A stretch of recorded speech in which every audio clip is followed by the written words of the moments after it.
Okay, let's take a look at question 27 in topic set 8, Chem 11. This is a question about bond enthalpy and calculation of bond enthalpy, or another term for it is bond energy, using enthalpy of reaction. So you're given a reaction, A2 plus B2 goes to 2AB, and it gives you the delta H for that reaction, or the enthalpy of a reaction, and then gives you some information about bond enthalpy, and it's asking you the bond energy of A2. All right, let's think about this real quickly. If you remember, there is an equation that we derived in class that says that the enthalpy of a reaction is going to equal the bond enthalpy of the reactants minus the bond enthalpy of the product. The correct equation is the sum of all of these bond enthalpies, right? Multiplied by their coefficient. So based on that, for this reaction, it would look something like this. Bond enthalpy of A2 plus bond enthalpy of B2 minus 2 times the bond enthalpy of AB. Now, we have some information here. We were told that the bond enthalpy of A2 is 1/2 the bond enthalpy of AB. Now, our final question is, what is the bond enthalpy or bond energy of A2? So that means that we want to substitute AB to A2, which means if you do a little algebra on this last equation, you'll see that 2 times the bond enthalpy of A2 is equal to the bond enthalpy of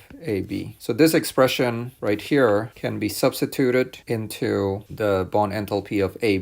And so if we do that, it should look like this. Delta H is equal to bond enthalpy of A2 plus bond enthalpy of B2 minus 2 times 2 bond enthalpy of A2. And of course, this is just 4. So minus 4 bond enthalpy of A2. Okay, now let's continue the equation. If I add this with the -4 I just got, now I have -3s. So the equation becomes bond enthalpy of B2 minus 3 bond enthalpy of A2. And then isolating the bond enthalpy of A2, bringing that to this side, gives you 3 bond enthalpy of A2 equals bond enthalpy of B2 minus delta H. And then bond enthalpy of A2 is just bond enthalpy of B2 minus delta H over 3. And so to finish the problem, we're going to just plug in the numbers that we have. The bond enthalpy of B2 we were told was 432 kilojoules. Delta H is -285. This is all in kilojoules. And then divide that by 3. And what you should get at the end should be 239 kilojoules for the bond enthalpy of A2.